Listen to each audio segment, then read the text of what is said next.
Namaste, everyone, and welcome to Anchor the Light. And the lesson today, as always, we want to make it simple and easy to remember, easy to understand, which is one who knows others is considered clever, one who knows oneself is considered enlightened. And this is one of those things where people say, okay, that's very obvious, but we have to define it a little deeper. What do you mean by knowing others and what is knowing thyself? So when you say a person is clever, you know other people, you know how they act, how they talk. From there, you go, oh, I can predict when I interact with this person, this is how they will respond to certain situations. Okay? So it's like people management. So that makes you very, very clever. Great, wonderful. Now, what does it mean by knowing oneself? You see, when you say know oneself, there are many, many levels of it. We'll just cover a few. When you say know oneself, you start off by knowing what are my strengths, what are my weaknesses.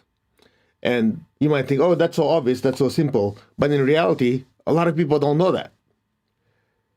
That's why people who have low self-esteem, they put a facade of how smart they are, how good they are, in order to compensate for that low self-esteem. And I'm sharing this with you because I was just at one of the Tony Robbins event last week called Date with Destiny. And there's this person Tony was doing intervention with, and this person was so much in his head. You know, he wants to project the fact that, hey, he's so smart, he knows everything. But in reality, he has such low self-esteem that he has to put up this front. So in other words, he does not know himself, or deep down, he has a certain level of insecurity, but not knowing it, not admitting it, he has to cover it up to show to the world, hey, I know a lot. And this is very, very common whenever you meet people and when you talk to them, you're not even done with what you're saying. They go, I know. And you're trying to show, by the way, you know, the economy is like this or this computer is like that. And they're going to go, I know. And you ask yourself a simple question. You go, if this person knows, why do they keep talking to me? Why do they keep asking questions? Make sense? So when you say know oneself, it's not as simple as, hey, I know who I am. Most people, when they say know I am, it's very, very superficial. So at the lower level, when you say knowing oneself, or know thyself, is knowing our strengths and our weaknesses. And unfortunately, a lot of people are afraid to use the words, I don't know. They always have to think they have to come up with an answer. I remember many years ago, I was asking my teacher, Grandmaster Chok Hok Sui, I said, Master, when I'm in class and somebody asks me a question I don't know how to answer, what do I do? He goes, say, I don't know.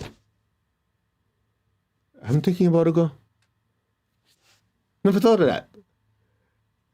And I said, Master, you know, I'm supposed to be the instructor. I'm supposed to have to give an answer. It's very, very simple. You say, okay, when it comes to pranic healing, when it comes to the topic that we have in class, ask me a question, and I'll do my best to answer it. If it's something I don't know or it's not in the topic, you just say, I don't know, or you say, let me do some research, let me meditate on it, and I'll give you an answer. That's knowing what I know and knowing what I don't know. And the problem is society has built up people in the sense that, oh, they think they know everything. So even if they know, they make things up. You say, I don't know. It's so simple. I remember sometimes people ask, you know, what do you think about the cosmos? What do you think of this karma thing? I go, well, this is what I know. Everybody's evolving at a certain level. We evolved to a point where we learned every lesson, so we're considered fully enlightened. And then they ask, well, if that's the case, how come there's still suffering in the world? Blah, blah, blah. I'll do my best to answer. In the end, I go, I don't know. Oh, here's a big one. People always ask this question in class. He goes, well, if God knows everything, if God is all loving, God is all powerful, how is it possible that there's still bad things that happen? And then when people evolve and they get to a certain point, how come even though they're enlightened, everything's not perfect? I go, I don't know. That's the big guy. In other words, fix your life. Why waste your time thinking about things that you can't do anything about anyway? Make sense? I mean, they literally ask me in class, so, if the cosmos is, I'm looking at this person, he's broke, his life is down the toilet, and he's worried about the cosmos. Hello, are you diverting attention on things so you don't have to fix your life? Make sense? So that's why knowing thyself is very, very, that's one level. Now, a higher level of knowing oneself is literally knowing who am I? Who am I? You say, well, that's obvious. This is my name. I'm a father. I work at this place. The identity that most people think of is really the identity of what society has given you. What is your real identity? What is my real identity? You see, most people, what they call identity is a set of thoughts and emotions, or what we call thought forms, emotional forms, that act like, let's just say, a cloud around the spiritual self or the soul. It's life experiences, positive and negative, what people think of us, what we think about ourselves based on what they say and our life experiences. That's the identity we put together. So when we look out into the world, that's our perception of I. However, that's just the packaging. It's the packaging. It's like, Christmas season or whatever, birthday, somebody gives you a gift. It's the packaging. What's important is what's inside. So I am the spiritual self. Now, I know a lot of you are new, so let me go through this again. And the ones who have heard this 1,000 times, you're going to hear it again. This is why. Because the day we forget this is the day problems start again. So when I ask you to move your body, you go, what are you doing? I'm moving my body. What's being moved? The body. Who's moving it? Or what's moving it? You go, I am. I'm moving my arm. I'm moving my body. Okay. When I ask you to feel an emotion, happiness, joy, anger, whatever that emotion is, who's creating that feeling? You go, I am. Think of an apple, a car. What are you doing? I'm thinking of these thoughts. In this case, the content is the apple or the car. Who created the thought? You said, I. So I am the thinker, the feeler, and the doer. Now, some of you go, I've heard that so many times. Well, let's break it down. When you say, I am feeling happy, or I'm thinking of an apple, if this is a timeline, before you thought about that thought of an apple, or before you felt that emotion, good or bad, did the thinker and the feeler already exist? Yes. Before I pick this up, before I pick up the pen, did the person who did the action already exist? Yes. So common sense will tell you, I'm not the action, I'm not the feeling, I'm not the thoughts, because I created those. You go, big deal, that's obvious. But you see, it's much deeper than that. So therefore, when somebody triggers you, gets you upset, gets you screaming and yelling, that feeling, that thought, that action, that yelling and screaming was created by the I. Yeah, but he made me do it. Are you sure? They triggered it, but the I still had to create that feeling and that thought. And when you slapped him, you still move your arm, travel at a certain direction, hit his face. So the actions, the feelings, and the thoughts are all created by the I. Now, why is this very, very important? Because if we don't know who the creator of the thoughts, the feelings, and the actions, guess what happens? Then we become a puppet of circumstances. So knowing thyself is very, very important, because the I, the spiritual self, the soul, actually in Italian it's called anima, the animating factor, the I creates the feelings, the thoughts, and the actions, and we get to decide and choose how we move the body, how we create the feelings, how we create the thoughts. That's why when you say knowing oneself is enlightened, at the lower level, it means I know my strengths and weakness. That's for everyday people who are not on the spiritual path. But as you're on the spiritual path, the critical part is knowing I initiate these thoughts, these feelings, and these actions. You cannot say, well, they made me do it.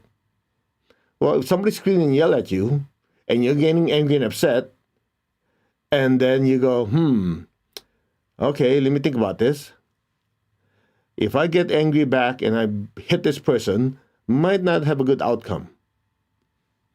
What if, instead of being angry and upset, I stay calm, I realize this person is going through a difficult time, I don't respond, and then see what happens.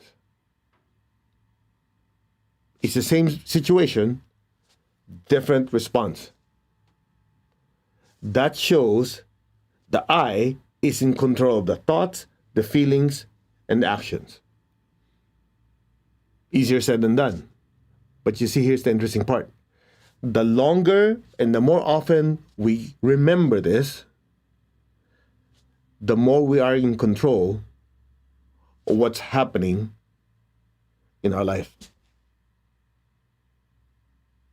Otherwise, it's one of those, oh man, yesterday I shouldn't have screamed at that person. Oh, yesterday I should not have stolen that, piece of candy from the store. I shouldn't have said this. I shouldn't have everything's I after, because what happened is, if you think about it, what happened? I lost control. Wait, that's the first step. Lost control of what? Yeah, man, this person got me so angry. I yelled at him and I said things I regret. Now, let's slow it down. That person said something, they triggered something. Certain emotions woke up, anger, resentment. You go, I'm feeling this anger, but I choose not to. You go, I can do that? Of course. Most people are not aware of their creations. That's why the creations control the creator. Now, don't be talking about this cosmic creator, God is creator. Okay, don't waste my time. Let's talk about you and me. Because some people say, no, but God is creator. You know what you're doing? You're just diverting your attention so you don't have to deal with yourself. I created those thoughts. I created those emotions. I created those actions. Period. As they say, the buck stops with me. That's talking about, and that's essentially taking responsibility. Society doesn't do that. You look at social media, it's always somebody's fault, looking for someone to blame. That's why people have difficulty evolving. All you see in social media is complaining. Oh, I can't believe it. The government is this. Somebody may be doing this. The aliens may be doing whatever. It's always outside instead of saying, wait. I created those thoughts, feelings, and actions. They're called responses. That's why the fundamental meditation everyone has to do first. And I don't care what religion, what belief system you have, it boils down to something very, very simple. Who am I? I am the spiritual self. What am I? I'm not the body. I'm not any of the feelings I create. I'm not any of the thoughts I create. These are all fabrications of the spiritual self. I created those. I am the spiritual self that moves the body, creates the feelings, creates the thoughts. So, who am I? I'm the soul, the spiritual self. What am I? In order to find out what am I, you have to first figure out what I am not. Process of elimination. Well, if I'm not the body, I must be something outside the body or not the body. If not any of the feelings and thoughts, so I must be something else. Then you dive deeper. Oh, I'm the spiritual self. I'm the soul. A being of pure energy. Now, unfortunately, when you say energy, if you don't dive deeper, people get confused because Einstein said, the real smart dude, E is equal to mc squared. In other words, energy is a kind of mass. It's converted mass. E is equal to m. M is mass. So that means energy is simply a form of mass. And mass is a form of energy. But you cannot weigh the soul. So the closest thing we can come up with is, based on our limited amount of knowledge in science, we might think we know a lot, but there's still a lot we don't know. Is light. Light has the properties of energy without mass. It radiates in every direction, yet you cannot weigh it. So the closest thing we have is we're beings of light. So when you realize we're not the body, not the emotion, we're not the thoughts, we're beings of light, that's one level of understanding of enlightenment. Realization that you and I are beings of light. Make sense? People like to use the word enlightenment. You go, oh, you're enlightened. Okay, tell me what that means. Some yogi meditating in the mountain. But at the foundational level, when you say a person is enlightened, you and I are going to everyday enlightenment. Every time that somebody gets angry, upset, screaming, yells at you, and instead of giving in, you go, wait, I'm not my thoughts and feelings. So that person screaming at me is dumping thoughts and emotions at me. So if I'm not my thoughts and emotions, I'm sure it's not one of what they're dumping on me. So that said, I get to decide what thoughts and feelings I create in response to the situation. At that point, you're having a level of enlightenment, a level of clarity of who you are. Only at that time can we decide what to say, what to think, what to act, what to do. That's it. That's why spiritual practice is so important, because doing our meditation and spiritual practice is basically shaking ourselves to say, hey, you, the soul, the spiritual self, are not any of these. Everything, write this down, everything happens outside the I. So one author said, you are literally the center of your circumference. If you look at times in our life when we screwed up, you can always go back and say, I forgot my center.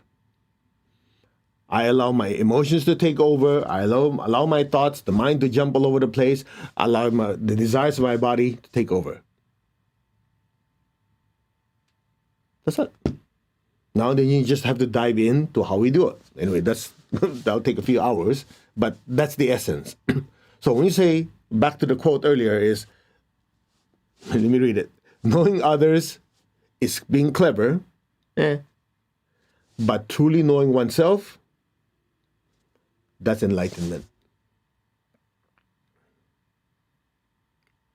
So when we do our meditation, you keep the room quiet. Some of you like to have lights off, whatever. You try to be in the most comfortable position as possible, and you try to be emotionally calm, mentally quiet.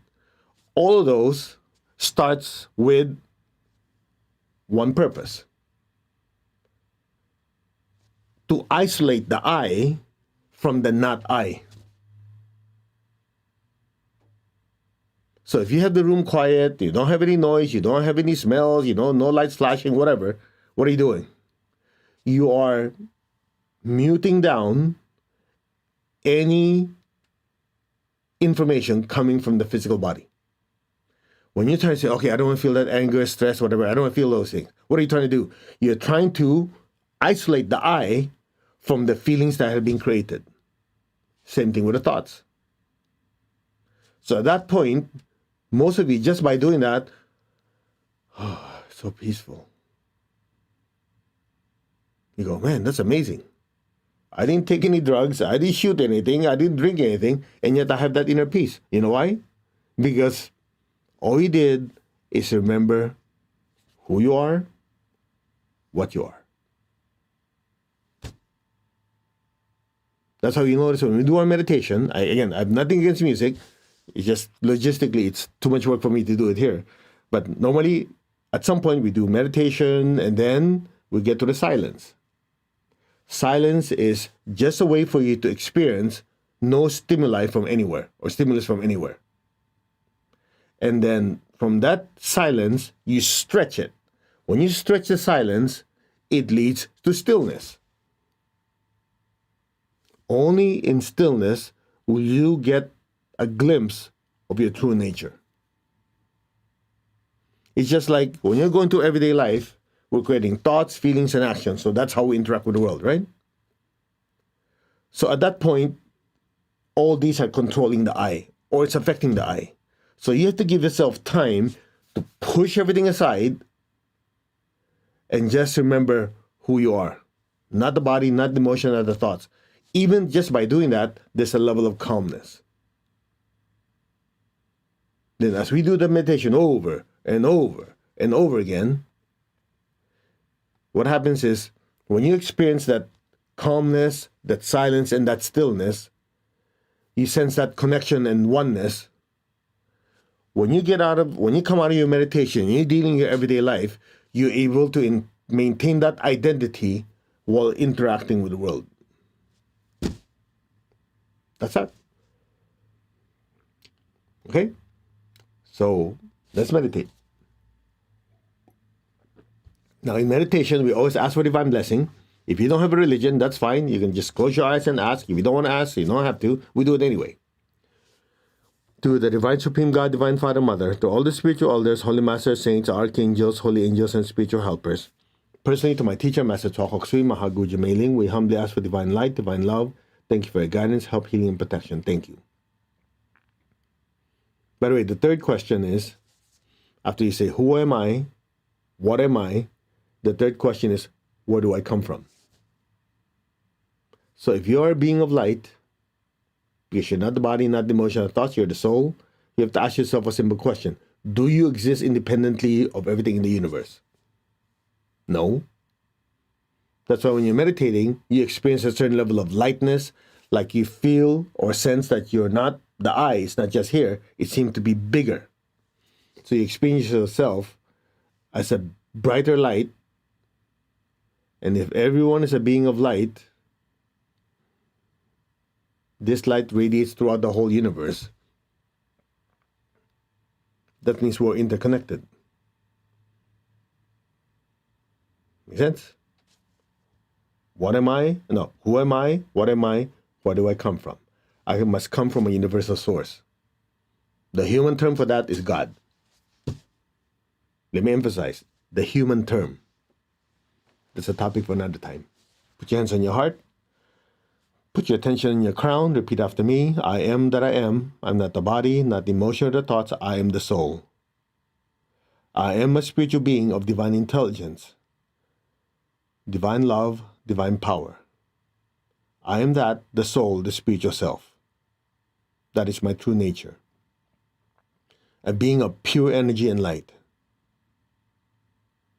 Just be still. Just be aware gently of your crown.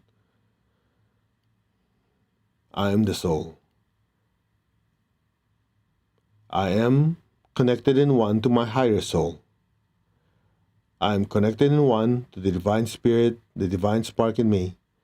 I am a child of God, meaning we're still growing and evolving. I'm one with God, that's where we come from. And we're all interconnected. We are one with God, we're one with all. There's only oneness. Just be still. Just be aware of your crown. If you sense your consciousness is expanding or floating above the crown or outside the crown, just let it happen on its own.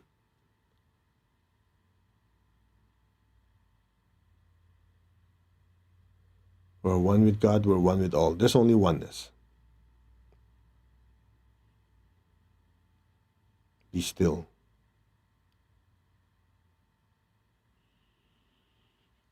Now open your hands in blessing. We'll do the meditation twin hearts as taught to us by my teacher, Grandmaster Chokok Sui. So just be aware of your heart, your hands. Imagine the earth in front of you, the size of a little ball. From your heart, let that beautiful pink light of love flow down from your heart, through your hands, and fill up the entire earth. We will use the prayer of Saint Francis of Assisi. Lord, make me an instrument of your peace. Wherever there's hatred anywhere, within me, outside of me, let me sow unconditional love. Where there's injury, let me sow pardon and forgiveness. Bless your friends, your loved ones, the entire earth, with peace, with love, and forgiveness. Where there's doubt, let me sow faith. Where there's despair, let me sow hope. Recall people we know going through challenging and difficult times in their life. Visualize their lives getting better and better. May they be blessed with hope and with faith and a better life. So be it. Where there's darkness, let me sow light, sadness, joy. Just allow your heart to bloom with so much love. Let that loving energy flow through your hands, blessing the earth with peace, with love, with the spirit of forgiveness and reconciliation, with hope and with faith, with light and joy. So be it. Now gently be aware of your heart. Take a deep breath. Be aware of the top of your head, your crown. Exhale. Again, be aware of your heart. Take a deep breath. Be aware of your crown. Exhale. One more time. Be aware of your heart. Inhale. Be aware of your crown. Exhale. Stay there. You might feel a pressure or a tingling on your crown. That's your crown expanding, filled with so much golden light. Just gently allow that golden light from your crown to flow down through your hands and flood your home. Bless your loved ones and friends with this golden light. Let it spread throughout the city you live in, the country, all the countries in the world. Saturate the world with this beautiful golden light. Just say our hearts are one, our souls are one. Now be aware of your crown in your hands. From the heart of God, through my soul, through my entire being, may every person, every being on earth be blessed with loving kindness. May all be blessed with great joy and happiness, with understanding, harmony, and divine peace. Bless your family and your friends with peace, with love, with kindness. Let it spread throughout the entire earth. Fill the earth with golden light. So be it. May all be blessed with peace, with love, and with kindness. So be it. Now gently be aware of your heart and your crown together. Take a deep breath. Be aware of your entire body. Gently exhale. Let that peace and love fill your entire being. One more time. Be aware of your heart and crown. Take a deep breath. Be aware of your entire body. Be still. Exhale and saturate your entire being with peace, with love, and joy. Be aware of your heart, your crown. Take a deep breath again. Exhale. Imagine this intense golden light flowing down through your hands and filling up the entire earth. Just say our hearts are one, our souls are one, our spirits are one. There's only oneness.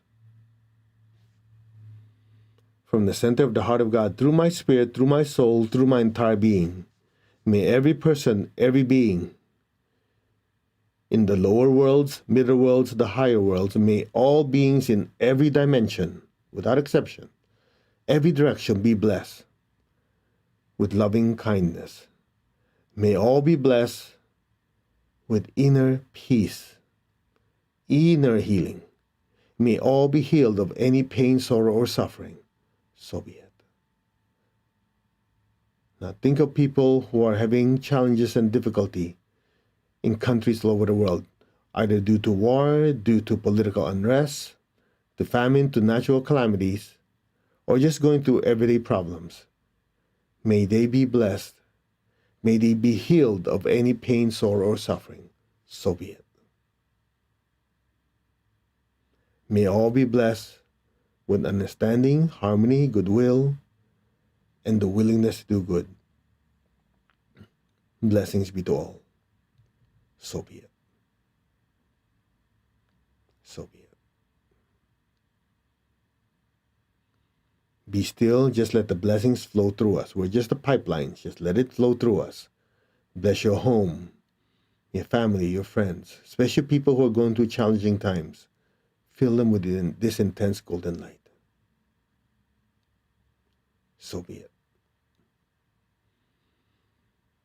Now, with your tongue still on the roof of your mouth, with your eyes still closed, lower down your hands. Now imagine a beautiful golden star, like a miniature sun just floating above your head. Be aware of the love within your heart. Gently allow that love from your heart to float up to your throat, to the center of your head. Be still. Let it gently float up to your crown, above the crown, and to that beautiful golden star. Stay there. Be still. Your complete awareness is in that beautiful light above your head. You're not your body, you're that brilliant light. You're not any of your feelings and emotions, you are that brilliant light. You're not any of your thoughts, you are that brilliant light. Just be still, be aware of that light. The image doesn't have to be clear, it's there. That's your nature, being of pure energy and light. Just silently say, I am that I am. I am that self of light, that light am I. Just be still. Be aware of that brilliant light above your head. That is you. Maintain your stillness on that brilliant light.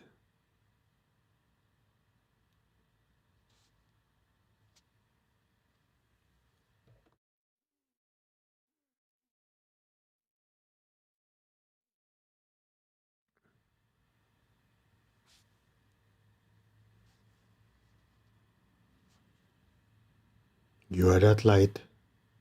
You are the spiritual self, the being of light, listening and meditating.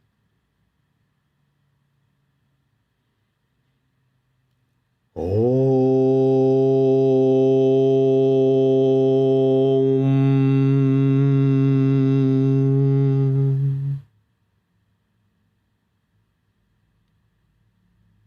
Be still. Be aware of that light and that stillness simultaneously. Om.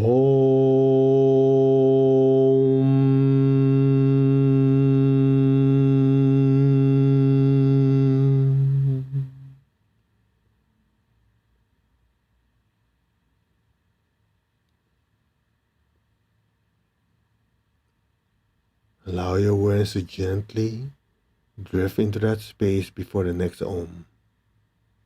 Stay there. Stay in that state of nothingness.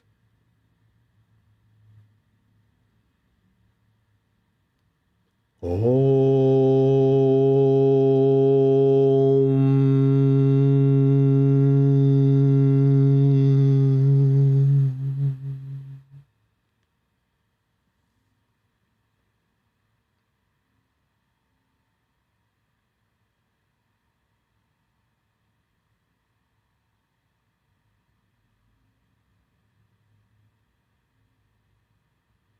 Be still.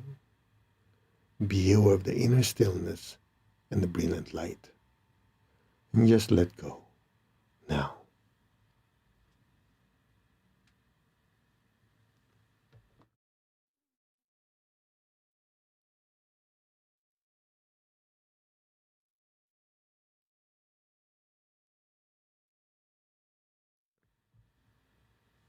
Just meditate on the inner stillness, the inner peace,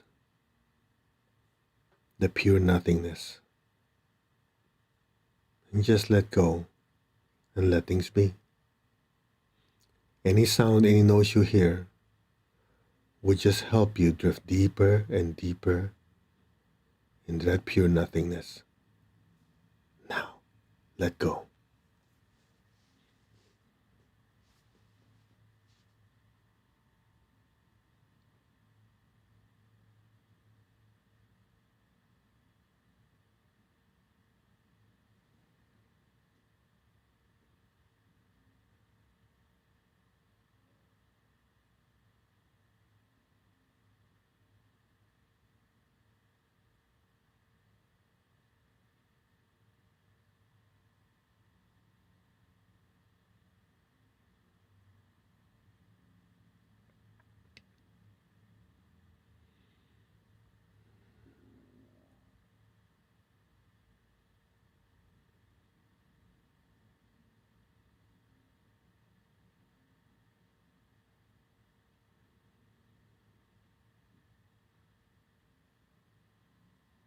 Let go.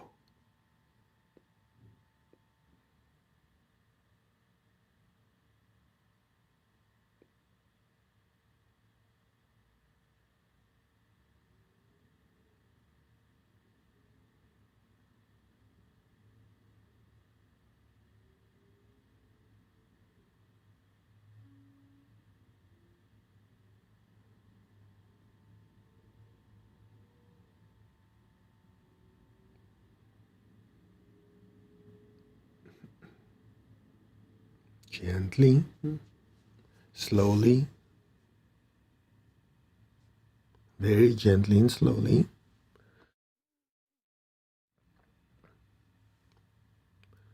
Very gently and slowly come back to your body. Move your fingers, move your toes, gently and slowly come back. Okay, raise your hands in blessing again. Let's share this love with every person we know. First, imagine all the people you love in front of you. Fill them with this golden light. Let it spread throughout your city, your country. Let it spread throughout the entire earth. May all be blessed with good health, with happiness, with abundance and prosperity, and spiritual oneness. May all be blessed without exception. So be it. Blessings be to all. Now be aware of your feet and the base of your spine. Put your golden light down into the earth. Let our beloved Mother Earth be blessed with divine light, love, and power. Let our beloved Mother Earth be healed, regenerated, and revitalized. So be it. May all be blessed without exception. So be it. Blessings be to all. Let's give thanks to the Divine Supreme God, Divine Father, Mother. Thank you to all the spiritual elders, Holy Masters, Saints, Archangels, Holy Angels, spiritual helpers. We thank you for your immense blessings. Personally, to my teacher, Master Chokok Sui Mahaguji Mailing, thank you in full faith, and so it is. All right. I hope you had a good meditation. We just added some special sauce, make it a little stronger. All right. So just a quick announcement. So tomorrow night, California time, so we're having the full moon meditation, nurturing the soul, a year-end reflection on personal growth. Essentially, we're doing a quick inventory of how the year was, lessons we have learned, the screw-ups that we have, and we're just going to use energy to disintegrate those old patterns. That way, New Year's Day comes, do a little more cleansing, and then we'll create powerful thoughts and emotions, and we're going to supercharge them so that it will push us to success in the coming year. Okay? So, again, you just go to mastercode.org or panicking.com. We have it there. It's not going to mean social media. It's 7 p.m. California time. You do the conversion.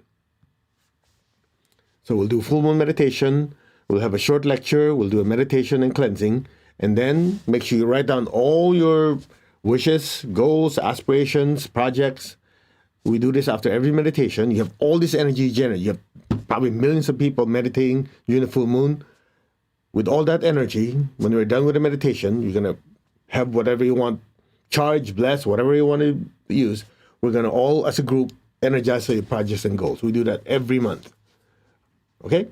So, namaste, everyone. Again, the lesson today, just to show you again, One who knows others is considered clever, but one who knows oneself is considered enlightened.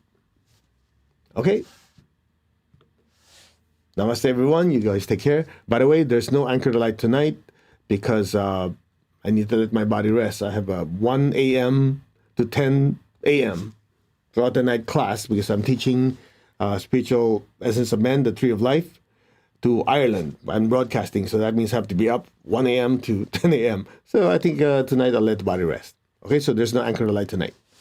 Namaste, everyone. You guys take care, and we will see you in the next Anchor the Light, which should be... No, we'll see you full moon tomorrow night. And then next Monday, next week, we'll do Anchor the Light 10 a.m., 6 p.m., 3 times a week.